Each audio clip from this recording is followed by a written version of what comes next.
Bapak, Ibu, dan Saudara jemaat yang dikasihi dan mengasihi Tuhan, Shalom.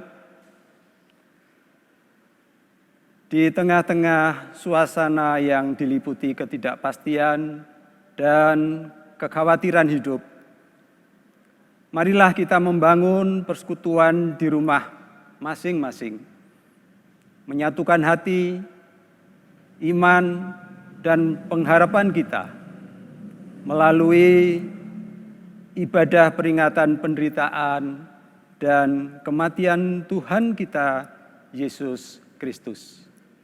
Untuk itu, kami undang Bapak, Ibu, dan Saudara untuk bangkit berdiri. Sambil kita menyanyikan pujian dari Kidung Jemaat 368, bait 1 dan bait 3.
Saudara-saudara jemaat Tuhan, marilah kita beribadah di hari Jumat Agung ini, kita menghadap kepada Tuhan.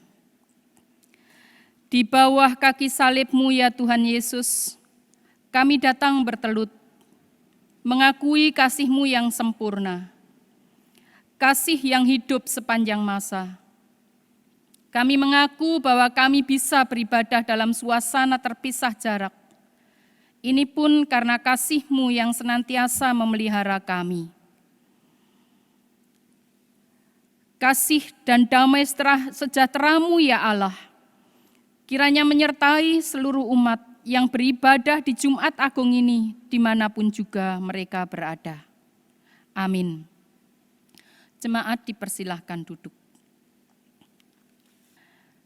Dalam ibadah Jumat Agung di mana kita memperingati penderitaan Tuhan kita Yesus Kristus ini, marilah kita landaskan ibadah kita di dalam firman Tuhan yang ada di dalam Kolose 2 ayat 13 dan 14. Kamu juga meskipun dahulu mati oleh pelanggaran-Mu dan oleh karena tidak disunat secara lahiriah, telah dihidupkan Allah bersama-sama dengan Dia sesudah Ia mengampuni segala pelanggaran kita, dengan penghapusan surat hutang yang oleh ketentuan-ketentuan hukum mendakwa dan mengancam kita, dan itu ditiadakannya dengan memakukannya pada kayu salib.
Saudara-saudara, dengan menghayati kasih Tuhan yang dinyatakan dalam pengorbanan yang besar, marilah kita tunduk di hadapannya, melihat ke dalam hati kita, dan mengakui bahwa kita masih jauh dari hidup yang mengimbangi kasih-Nya kepada kita. Kita awali dengan pengakuan dosa di dalam doa pribadi.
Kami bertelut di bawah salib-Mu ya Tuhan Yesus. Kami mengakui bahwa karena dosa kami manusia, Engkau menebus kami dengan pengorbanan besar.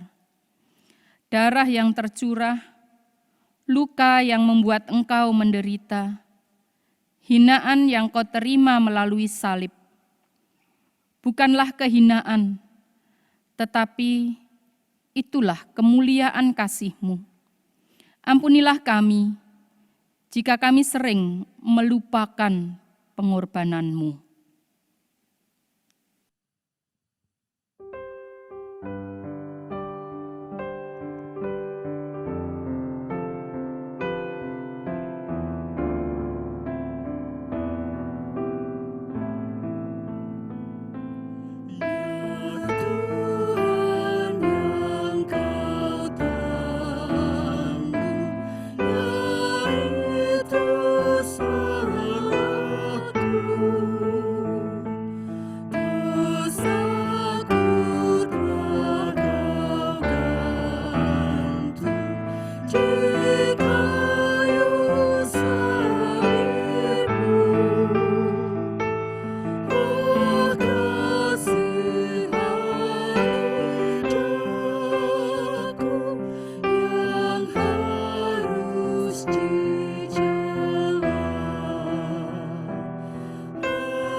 Kami mengakui bahwa yang Kau tanggung adalah dosa kami. Saat ini, di mana kami memperingati puncak pengorbanan-Mu, kami memohon anugerah-Mu, anugerah pengampunan yang memperbarui hati kami, agar kami senantiasa menyadari bahwa hidup kami ini adalah milik-Mu dan hidup untuk kemuliaan nama-Mu. Ya Tuhan, kasihanilah kami.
Jemaat yang terkasih, kita percaya bahwa apabila kita dengan sungguh-sungguh mengakui dosa kita dan percaya akan kasih karunia Tuhan, maka pengampunan itu diberlakukan kembali bagi kita. Inilah berita anugerah. Ia sendiri telah memikul dosa kita di dalam tubuhnya di kayu salib, supaya kita yang telah mati terhadap dosa, hidup untuk kebenaran. Oleh bilur-bilurnya, kamu telah sembuh.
Bapak Ibu yang dikasihi Tuhan, mari kita bersama-sama menggumulkan firman Tuhan yang akan diambil dari Injil Yohanes 19 ayat 16b hingga 30. Namun demikian, sebelum kita bersama-sama membaca firman Tuhan, mari kita awali dengan berdoa mohon tuntunan Roh Kudus. Allah Bapa yang kami kasih di dalam Tuhan Yesus Kristus, kami datang kepadamu Tuhan dengan ucapan syukur bahwa kami masih Engkau perkenankan untuk menggumuli firman-Mu bersama-sama. Tuhan, kami serahkan hati dan pikiran kami juga ruangan ini ke dalam tangan kuasa-Mu Tuhan. Kuasai sepenuhnya sehingga kami benar-benar mengerti akan apa yang Engkau kehendaki dari kehidupan kami. Mampukan kami melakukannya di dalam kehidupan kami sehari-hari. Kami serahkan juga Ibu Pendeta Yeti Anggraini yang pada saat ini akan Engkau pakai untuk menjelaskan bagi kami apa yang menjadi maksud dan kehendak-Mu. Terima kasih ya Tuhan untuk kesempatan yang indah ini. Berbicaralah karena kami siap untuk mendengarkan. Di dalam nama Tuhan Yesus kami sudah memohon dan berdoa. Amin. Injil Yohanes 19 ayat 16b hingga 30, demikian firman Tuhan. Yesus disalibkan. Mereka menerima Yesus. Sambil memikul salibnya, ia pergi keluar ke tempat yang bernama tempat tengkorak. Dalam bahasa Ibrani, Golgota. Dan di situ ia disalibkan mereka, dan bersama-sama dengan dia disalibkan juga 2 orang lain, sebelah menyebelah. Yesus di tengah-tengah. Dan Pilatus menyuruh memasang juga tulisan di atas kayu salib itu, bunyinya, Yesus orang Nazaret, Raja orang Yahudi. Banyak orang Yahudi yang membaca tulisan itu, sebab di mana Yesus disalibkan, letaknya dekat kota, dan kata-kata itu tertulis dalam bahasa Ibrani, bahasa Latin, dan bahasa Yunani. Maka kata imam-imam kepala orang Yahudi kepada Pilatus, "Jangan engkau menulis Raja orang Yahudi, tetapi bahwa ia mengatakan, 'Aku adalah Raja orang Yahudi.'" Jawab Pilatus, "Apa yang kutulis tetap tertulis." Sesudah prajurit-prajurit itu menyalibkan Yesus, mereka mengambil pakaiannya, lalu membaginya menjadi 4 bagian untuk tiap-tiap prajurit 1 bagian, dan jubahnya juga mereka ambil. Jubah itu tidak berjahit, dari atas ke bawah hanya 1 tenunan saja. Karena itu mereka berkata seorang kepada yang lain, "Janganlah kita membaginya menjadi beberapa potong, tetapi baiklah kita membuang undi untuk menentukan siapa yang mendapatnya. Demikianlah hendaknya supaya genaplah yang ada tertulis dalam kitab suci. Mereka membagi-bagi pakaianku di antara mereka, dan mereka membuang undi atas jubahku." Hal itu telah dilakukan prajurit-prajurit itu. Dan dekat salib Yesus berdiri ibunya dan saudara ibunya Maria, istri Klopas, dan Maria Magdalena. Ketika Yesus melihat ibunya dan murid yang dikasihinya di sampingnya, berkatalah ia kepada ibunya, "Ibu, inilah anakmu." Kemudian katanya kepada muridnya, "Inilah ibumu." Dan sejak saat itu murid itu menerima dia di dalam rumahnya. Sesudah itu, karena Yesus tahu bahwa segala sesuatu telah selesai, berkatalah ia supaya genaplah yang ada tertulis dalam kitab suci. aku haus. Di situ ada suatu bekas penuh anggur asam. Maka mereka mencucukkan bunga karang yang telah dicelupkan dalam anggur asam pada sebatang hisop, lalu mengunjukkannya ke mulut Yesus. Sesudah Yesus meminum anggur asam itu, berkatalah ia, "Sudah selesai." Lalu ia menundukkan kepalanya dan menyerahkan nyawanya. Demikian firman Tuhan. Amin. Berbahagialah setiap orang yang selalu rindu merenungkan firman Tuhan, lalu melakukan dalam hidupnya sehari-hari. Amin.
Bapak, Ibu, saudara-saudara yang dikasihi Tuhan, mungkin ini adalah sebuah pengalaman pertama dalam bergereja, bahwa pada setiap tahun di Jumat Agung kita merayakan perjamuan kudus.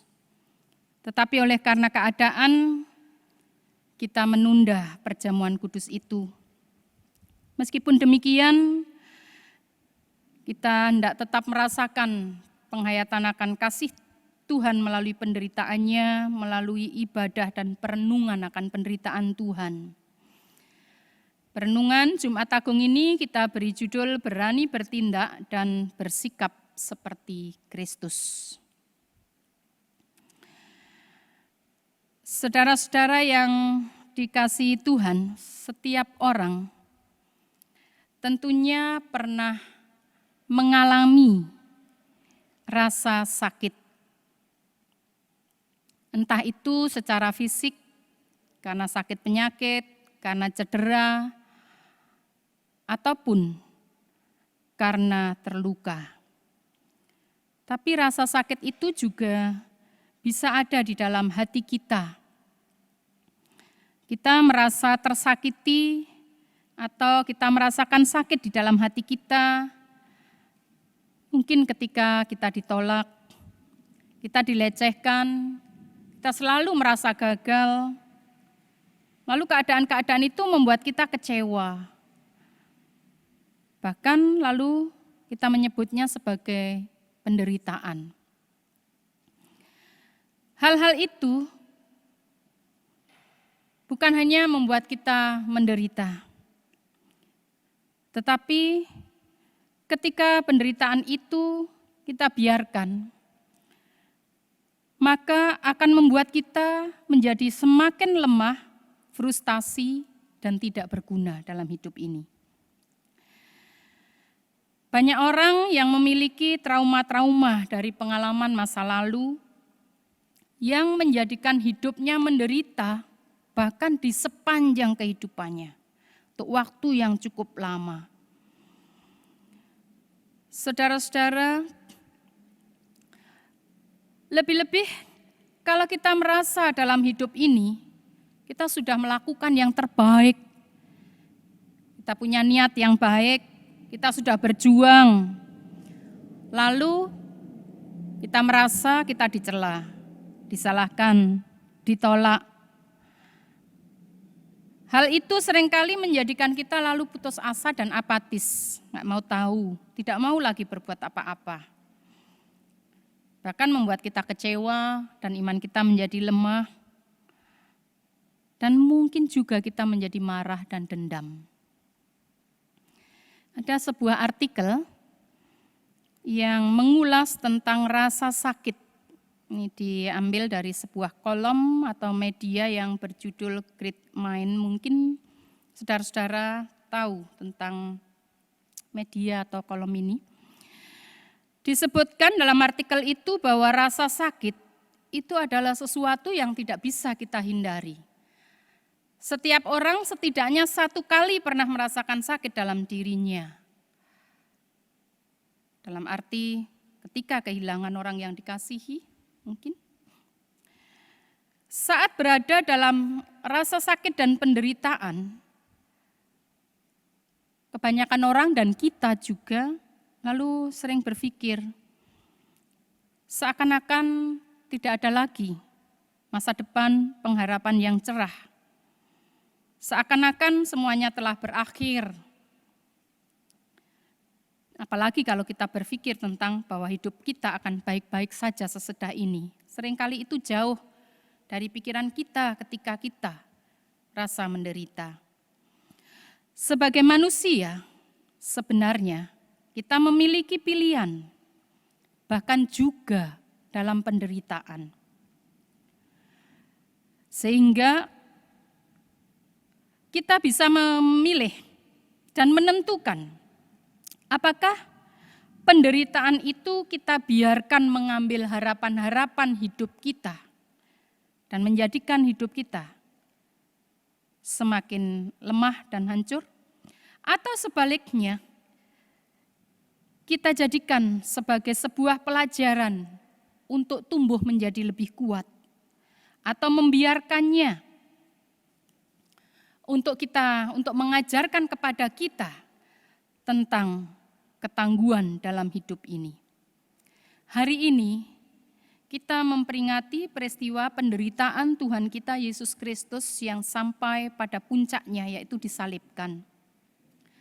Injil Yohanes sebagaimana Injil-Injil yang lain mencatat dan mengisahkan bagaimana Tuhan Yesus menghadapi penolakan, hinaan, penganiayaan, dan menerima vonis hukuman salib.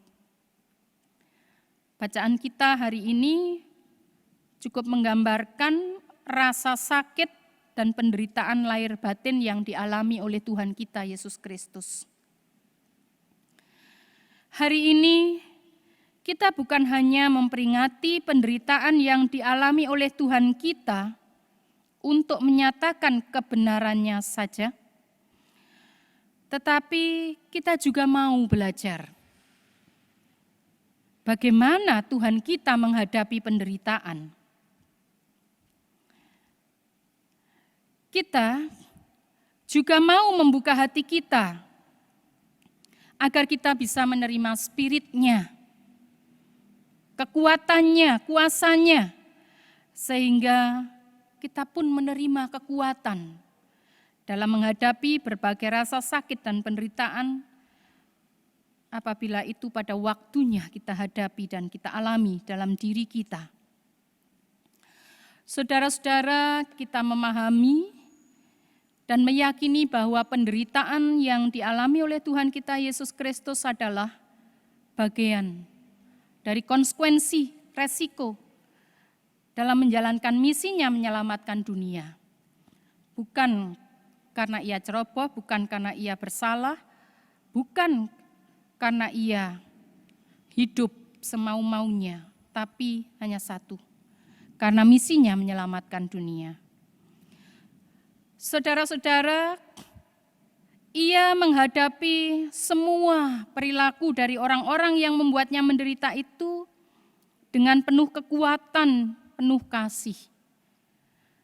Rasul Paulus menyebutnya, ia tekun memikul salibnya. Ketekunan itu mengandung kesabaran. Saudara-saudara, bahkan dalam penderitaannya yang sedemikian hebat, ia pun masih mendoakan orang-orang yang telah memperlakukan dengan semena-mena sehingga membuatnya menderita. Ampunilah ya Bapa mereka yang tidak tahu apa yang mereka perbuat. Saudara-saudara, kekuatan cinta kasih-Nya menjadikan dia penuh kekuatan dan keberanian dan penuh penyerahan diri menerima, mengalami penderitaan walau itu bukan kesalahannya. Pengalaman dan peristiwa penderitaan dan kematian Tuhan kita Yesus Kristus dalam kemanusiaannya mengajarkan kepada kita bahwa hidup itu bukan hanya soal selalu senang, gampang, bukan hanya soal kenikmatan saja, tapi hidup itu juga adalah soal perjuangan, soal kekuatan menanggung rasa sakit dan penderitaan. Kita belajar bahwa penderitaan itu bukan akhir dari segalanya. Penderitaan yang kita jalani dan kita hadapi dengan tekun dan penuh iman kepada Allah yang penuh kuasa akan membawa kemenangan hidup. Dan itu sudah dinyatakan dalam diri Tuhan kita Yesus Kristus. Saudara-saudara yang dikasihi Tuhan, apakah penderitaan yang kita alami dalam hidup kita akan membuat hidup kita semakin terpuruk, frustasi, dan hancur? Atau penderitaan itu akan semakin mendewasakan kita, akan membuat kita semakin bijaksana? Itu tergantung pada pilihan kita. Seorang penulis dari artikel yang saya sebutkan di awal khotbah, seorang penulis yang bernama Glennon Doyle Melton menulis, rasa sakit adalah seperti profesor yang berkeliling dan mengetuk pintu-pintu rumah setiap orang. Orang yang cerdas akan berkata, silakan masuk dan jangan pergi sampai Anda selesai mengajarkan sesuatu yang harus saya ketahui. Belajar dari situ, rasa sakit sebenarnya sebuah fase pembelajaran yang bisa mendorong kita untuk meraih kekuatan yang lebih dalam hidup ini. Dalam psikologi, menurut artikel ini dikenal sebagai konsep post-traumatic growth, pertumbuhan pasca trauma. Yang sering kita kenal adalah stres pasca trauma. Orang yang mengalami keadaan-keadaan yang menyakitkan, merasa trauma dan lalu timbul stres dalam dirinya.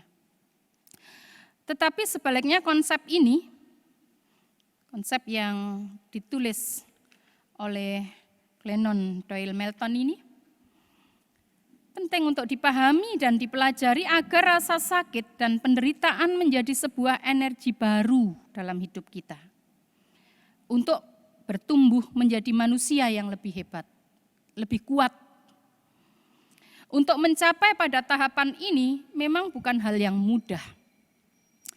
Karena kenyataan yang ada adalah bahwa kesulitan, rasa sakit, kekecewaan, dan berbagai hal lain itu yang membuat kita menderita itu justru sering membuat kita apatis, putus asa, marah, dendam. Saudara-saudara, hari ini kita diajak bukan hanya untuk memandang penderitaan Tuhan kita Yesus Kristus, tetapi juga bertanya, mengapa ia menderita dan bagaimana ia menghadapi penderitaannya. Rasa sakit dan penderitaan adalah hal yang tidak bisa kita hindari dalam hidup ini. Kita bisa dan harus mencegah penderitaan yang berasal dari kecerobohan kita, yaitu dengan belajar hidup hati-hati, disiplin, dan hidup sebaik-baiknya. Tetapi bagaimana dengan berbagai penderitaan yang disebabkan oleh orang lain? Berbagai penderitaan yang disebabkan oleh keadaan yang tidak bisa kita mengerti, seperti saat ini misalnya. Tiba-tiba terjadi sebuah wabah, dan ini adalah juga sebagai bencana kehidupan. Ada ribuan, jutaan orang sangat menderita karena keadaan ini. Dan juga bagaimana dengan panggilan hidup kita sebagai orang percaya yang menyatakan kebenaran dan kasih yang seringkali ditolak, dicurigai, dituduh, yang membuat kita merasa menderita. Tuhan Yesus sendiri mengatakan, barang siapa mengikut aku, ia harus menyangkal dirinya, memikul salibnya, dan mengikut aku. Marilah saudara-saudara di hari Jumat Agung ini, kita memandang Tuhan kita Yesus Kristus yang disalibkan. Mungkin Bapak Ibu yang sepuh ingat lagu, Srono mandeng ing salib tiang dosa gesang. Dengan memandang salib Kristus, orang berdosa akan hidup. Artinya, kita memandang salib Tuhan kita dengan penuh iman. Kita memandang bahwa penderitaan Tuhan Yesus Kristus yang berakhir dengan kemenangan itu telah menyelamatkan kita dan memberikan kepada kita kekuatan, keberanian, kebijaksanaan, serta dengan tulus dan penuh kasih, kita bisa memikul penderitaan karena iman itu, dan kita akan bersama-sama dengan Kristus mengalami kemenangan, karena siapa yang bersatu dalam penderitaan Kristus, ia juga bersatu dalam kemenangan Kristus. Saudara-saudara yang dikasihi Tuhan, dalam keteduhan, mari kita serahkan penderitaan, rasa sakit yang ada dalam diri kita, baik berasal dari masa lalu, atau karena itu disebabkan oleh sakit penyakit, oleh keadaan-keadaan, dan juga penderitaan-penderitaan yang kita alami karena kita memperjuangkan kebaikan dan kebenaran serta kasih.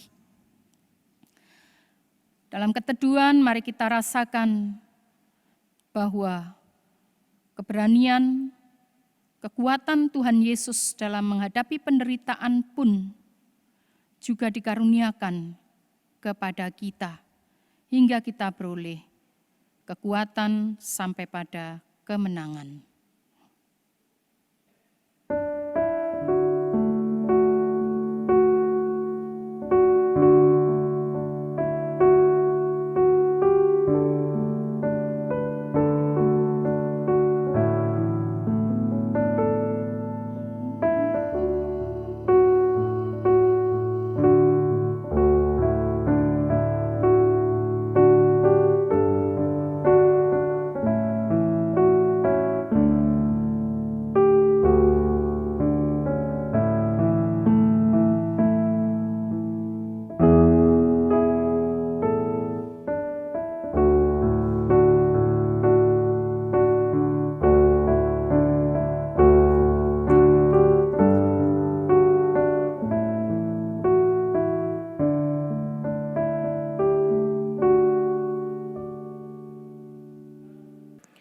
Bapak, Ibu, dan Saudara, marilah bersama-sama kita memperbarui iman percaya kita dengan mengungkapkan pengakuan iman kita, yaitu pengakuan iman rasuli.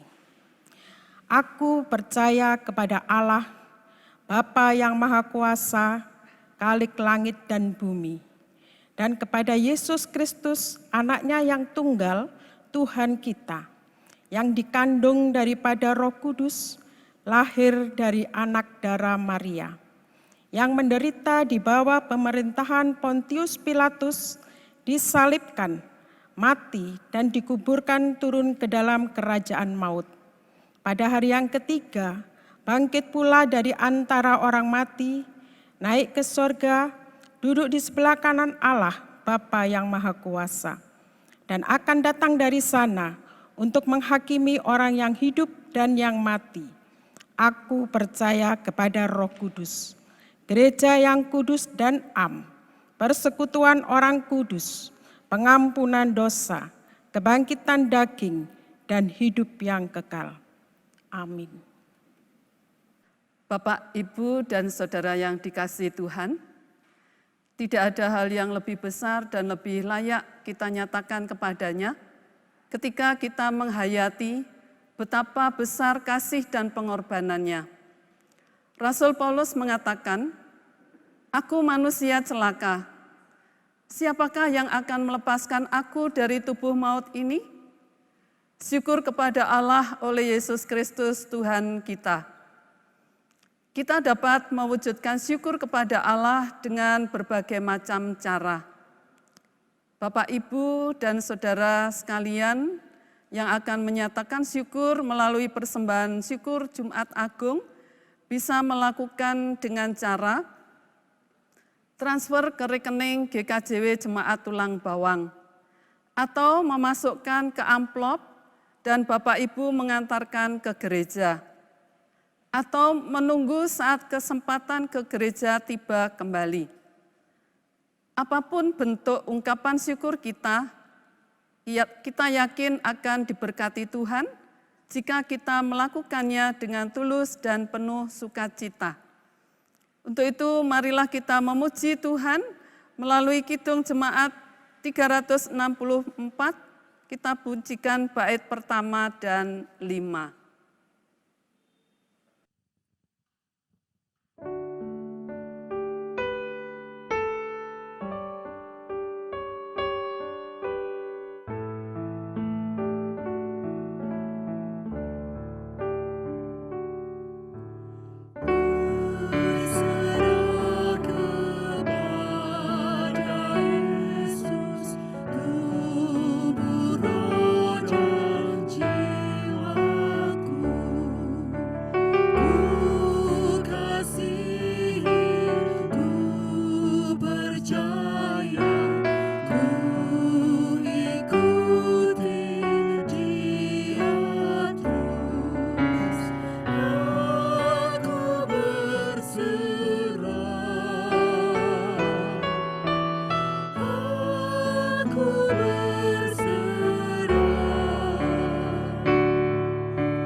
Mari kita bersatu hati dalam doa.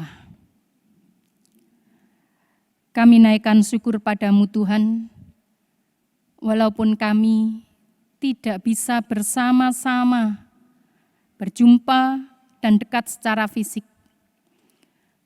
Tetapi Tuhan memberikan kepada kami kesempatan untuk membangun persekutuan, membangun ibadah di hari Jumat Agung ini, di mana kami boleh mengingat, merasakan dan menghayati kasih Tuhan yang telah dinyatakan dengan pengorbanan yang sangat besar, penderitaan dan kematian di kayu salib. Kami sangat rindu untuk mengungkapkan syukur kepada Tuhan, bukan hanya melalui perkataan dan juga ungkapan-ungkapan dari hati kami dan mulut kami, tetapi juga melalui harta benda yang kami persembahkan kepada Tuhan, dan juga melalui seluruh kehidupan kami yang senantiasa memuliakan Tuhan. Saat ini kami berdoa, Tuhan, Engkau sendiri yang mengetahui anak-anak-Mu di berbagai tempat dalam keadaannya masing-masing. Engkau mengetahui bahwa di antara kami ada yang sedang sangat menderita oleh karena sakit penyakit, oleh karena pengalaman-pengalaman yang buruk dalam kehidupan ini, oleh karena ketakutan dan keadaan-keadaan yang menekan. Tuhan, saat ini kami memandang salib-Mu kembali, memandang Engkau yang disalibkan, yang telah menjalani penderitaan dengan kekuatan, keberanian, penyerahan diri, dan berakhir dengan kemenangan. Agar kami pun dikuatkan dalam menjalani bagian hidup kami, baik yang saat ini sedang menghadapi penderitaan, atau dalam perjalanan hidup kami kapanpun, kami pun dikuatkan menghadapi situasi yang sulit, situasi yang menyakitkan, dan membawa dalam penderitaan. Semuanya boleh menjadikan kami semakin bijaksana, semakin kuat, semakin tangguh dalam menjalani hidup ini. Karena kami percaya Tuhan, kuat kuasa Tuhan Yesus yang sudah menderita untuk kami, dikaruniakan juga bagi kami dalam kehidupan sehari-hari. Karena itu, kami juga meletakkan keadaan-keadaan hidup kami saat ini, harapan-harapan kami percaya ya Tuhan, bahwa keadaan-keadaan kami ini juga akan mampu kami atasi dengan baik. Bahkan yang tidak mampu kami atasi, Tuhan akan melakukan dengan kuasa Tuhan.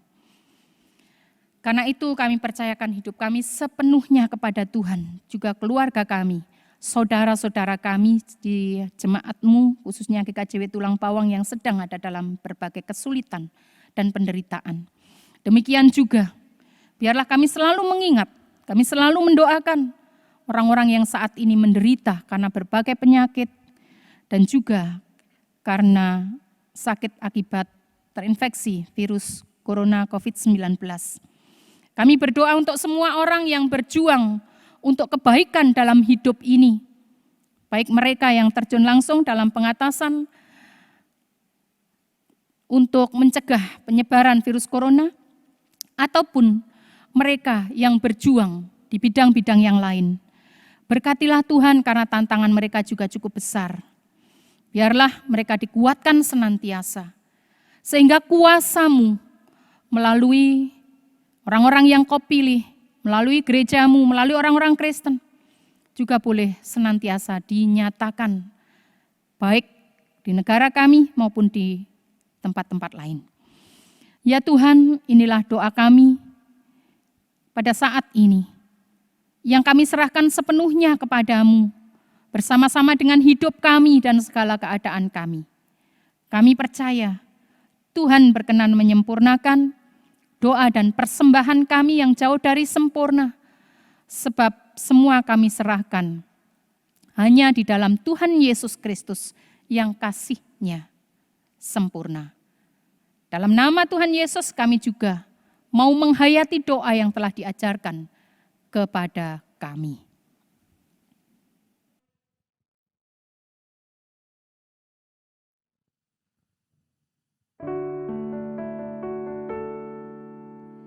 Bapa kami yang di surga, dikuduskanlah nama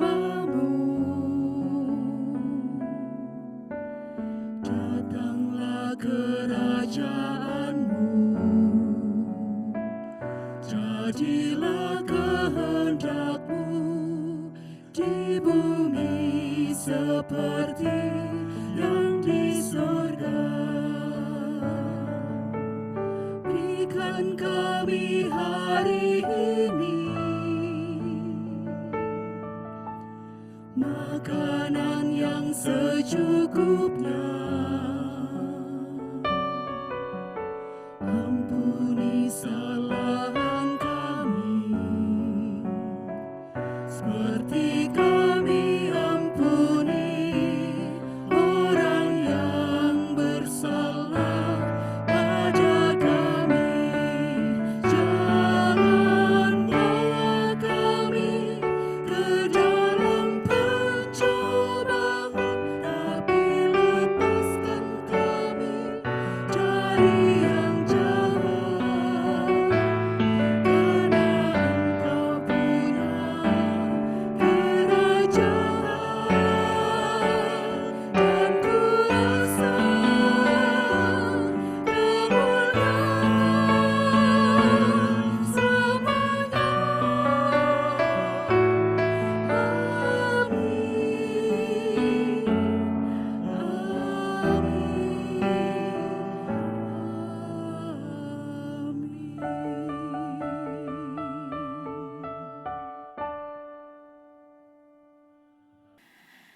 Perjalanan hidup harus kita lanjutkan. Tanggung jawab melayani sesama dan tantangan-tantangan yang ada adalah bagian salib yang harus kita pikul. Dengan memandang kepada Tuhan kita Yesus Kristus, kita menerima kekuatan untuk memikul salib, menyangkal diri dan mengikut Dia dengan tekun dan penuh kesetiaan.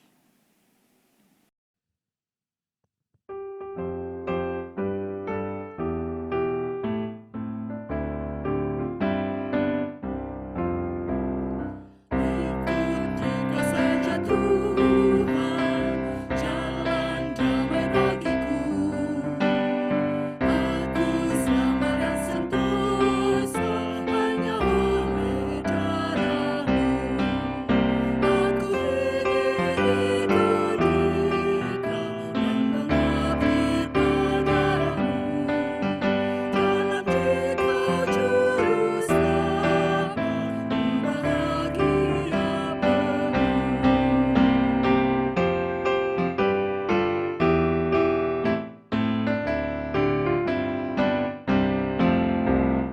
Ikuti Kau di sengsara, karena janji-Mu teguh. Atas masa kegelapan, ku menang bersama-Mu. Aku ingin ikuti Kau dan mengabdi padamu. Dalam Dikau juru selamat, ku bahagia penuh.